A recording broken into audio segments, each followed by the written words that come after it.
Hello everyone. देखिए, पिछले video में हमने इन्फ्लेशन का मीनिंग, उसकी डेफिनेशन और विशेषताएं बताई थी। इस वीडियो में हम इन्फ्लेशन के डिफरेंट टाइप्स बताने वाले हैं।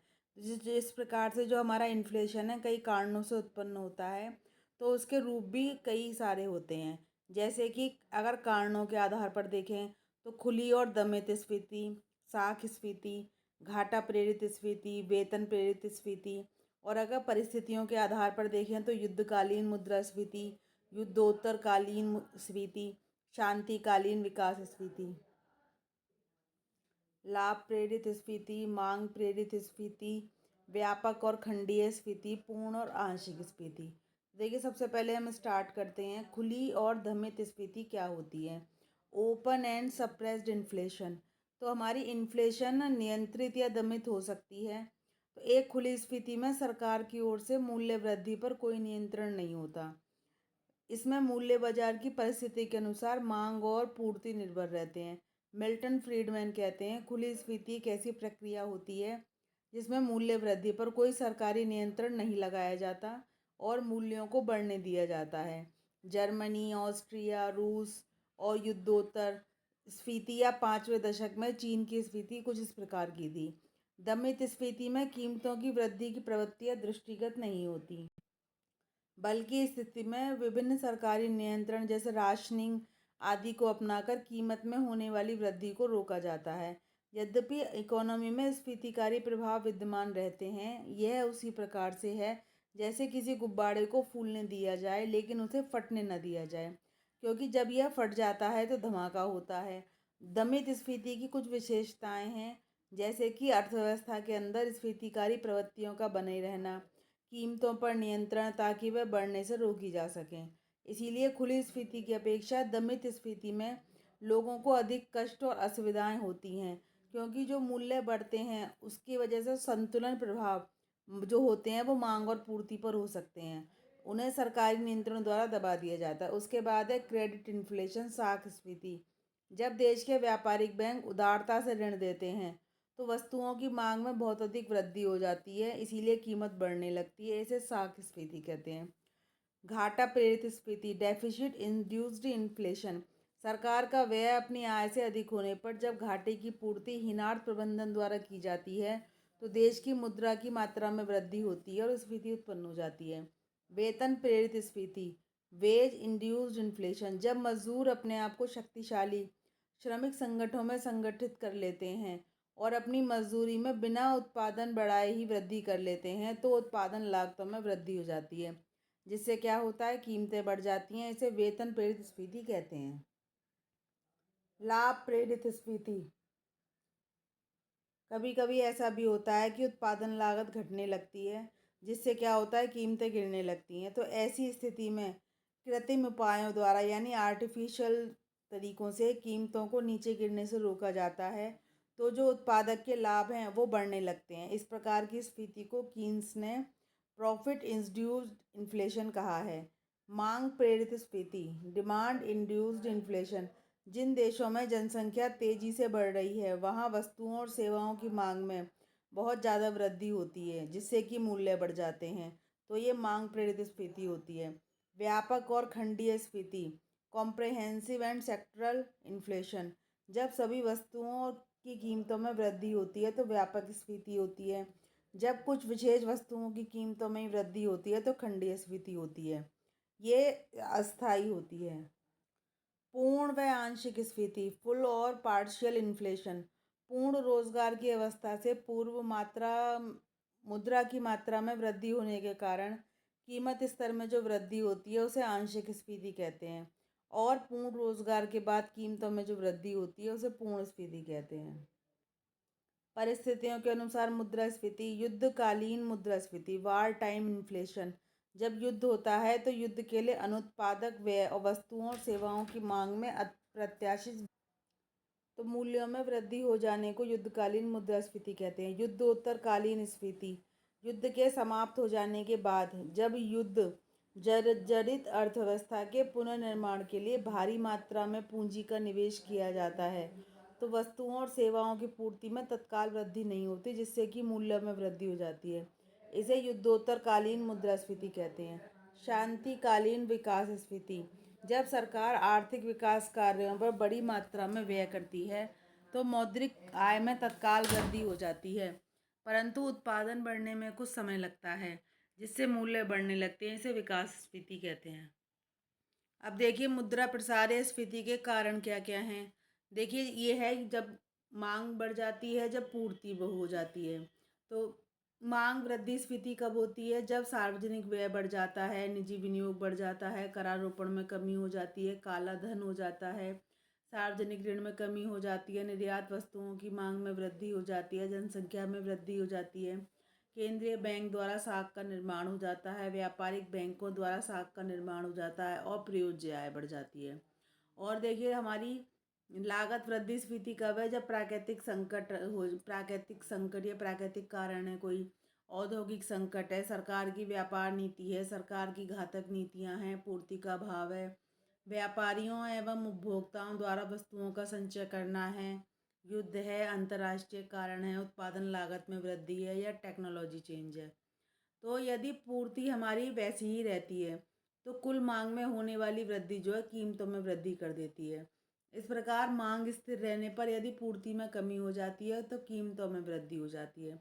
इसको चित्र की सहायता से हम बता सकते हैं। यहाँ पर तो हमारा एस जो है वो सप्लाई कर्व है और डी जो है वो हमारा मांग वक्र है। ये दोनों एक दूसरे को टी बिंदु पर काट रहे हैं, यही हमारा संतुलन बिंदु है। लेकिन हमारी कीमत बढ़कर क्या है? OP1 हो रही है। तो एक कीमत में वृद्धि दो कारणों से हो सकती है। एक तो हमारी पूर्ति कम हो जाए और दूसरा ये है कि मांग बढ़ जाए। तो इन दोनों कारणों से क्या है? कीमतों में वृद्धि हो जाती है हमारी। तो देखिए हम बता सकते हैं कि वो कारण होते हैं जो मांग में वृद्धि होते हैं और दूसरे कारण जो पूर्ति में कमी लाते हैं। तो मांग पक्ष की तरफ से हम देख लेते हैं। सबसे पहला है बढ़ता हुआ सार्वजनिक व्यय। जब हमारा पब्लिक एक्सपेंडिचर जो है वो बढ़ता जाता है, चाहे वो युद्ध के कारण हो या कैसे ही हो, तो लोगों के पास परचेजिंग पावर बहुत ज़्यादा हो जाती है, जिससे कि डिमांड बढ़ जाती है। कीन्स क्या कहते हैं? जब पूर्ण रोजगार बिंदु प्राप्त हो जाता है तो इस प्रकार के व्यय में वृद्धि के कारण उत्पादन में वृद्धि नहीं हो पाती है, तो जिसकी वजह से क्या होता है? हमारी मांग अधिक बढ़ जाती है और कीमत बढ़ने लगती है, जिससे कि मुद्रास्फीति यानी महंगाई की दशा हो जाती है। ये बात जब भी होती है जबकि कई अवरोधों के कारण उत्पादन बढ़ना रुक जाता है और लागतें बढ़ने लगती हैं। तो लागतों में वृद्धि जो है वो कीमत वृद्धि का कारण बनती है। Increase in private investment. अगर निजी विनियोग भी बढ़ रहा है तब भी ऐसा होता है। जब व्यक्तिगत उपक्रमी अच्छी व्यापारिक दशाओं या नवप्रवर्तनों या किन्हीं और कारणों से अधिक निवेश करने लगते हैं और यदि पूर्ण रोजगार बिंदु की प्राप्ति हो गई है तो अर्थव्यवस्था में कुछ बाधाएं आ जाती हैं, जिससे उत्पादन बढ़ने की गति सीमित हो जाती है और बढ़ता हुआ निजी विनियोग कीमतों में वृद्धि का कारण बन जाता है। इसी कारण से होता है कि जब अधिक विनियोग के कारण उत्पत्ति के साधनों की आय बढ़ती है तो उपभोग व्यय में भी वृद्धि हो जाती है और मांग भी बढ़ती है। और यदि पूर्ति स्थिर रहती है तो कीमत का बढ़ना तो स्वाभाविक हो जाता है। करारोपण में कमी। अगर कर लगने कम हो जाते हैं तो लोगों की आय जो होती है, वास्तविक आय और मौद्रिक आय में वृद्धि हो जाती है, जिससे क्या है? इफेक्टिव डिमांड जो है वो बढ़ जाती है। जैसे कि अगर युद्ध के अंत में करों में कमी कर दी जाती है तो करों में कमी के कारण जो क्रय शक्ति है वो बढ़ जाती है, तो लोग उसका प्रयोग विभिन्न प्रकार की वस्तुओं को खरीदने में करते हैं, जिससे क्या है? महंगाई हो जाती है। Black money. जब अकुशल प्रशासन के कारण करों की राशि वसूल नहीं हो पाती तो ब्लैक मनी बहुत ज़्यादा हो जाती है, जिससे क्या है? वस्तुओं की मांग बढ़ती है, कीमतें बढ़ती हैं। Reduction in public debt. सार्वजनिक ऋण में कमी। जब सरकार द्वारा जनता से उधार लेने के कार्यक्रमों में शिथिलता बढ़ती जाती है, यानी कि जनता से कम ऋण लिए जाते हैं और जनता के पास जो ऋण है उनसे उनका भुगतान किया जाता है, तो जनता की क्रय शक्ति बढ़ जाती है, जिस कारण से वस्तुओं और सेवाओं की मांग में वृद्धि हो जाती है।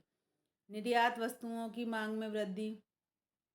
जब निर्यात के लिए मांग में वृद्धि होती है तो निर्यात बढ़ता है। इस प्रकार से वस्तुओं की पूर्ति स्थिर रही तो स्वदेशी उपभोग के लिए वस्तुएं कम उपलब्ध हो पाती हैं, और यदि वस्तुओं की स्वदेशी मांग पहले की तरह ही रहती है तो उनकी पूर्ति कम हो जाती है, उनका प्रभाव कीमतों पर पड़ता है, कीमत बढ़ने लगती है।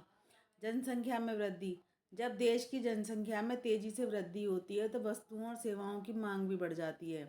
किंतु उत्पादन में जनसंख्या तथा वस्तुओं की मांग की वृद्धि की तुलना में कमी वृद्धि होती है। इससे भी स्फीति की स्थिति हो जाती है।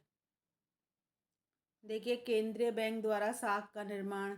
जब देश का केंद्रीय बैंक सरकार के आदेश अनुसार साख निर्माण की नीति अपनाता है, यानी कि बैंक दर में कमी करता है, खुले बाजार की प्रवृत्तियां बनाता है, तो देश की बैंकिंग व्यवस्था जो है अधिक साख निर्माण करने लगती है, तो लोगों के पास क्रय शक्ति बढ़ जाती है। व्यापारिक बैंकों द्वारा क्रेडिट क्रिएशन।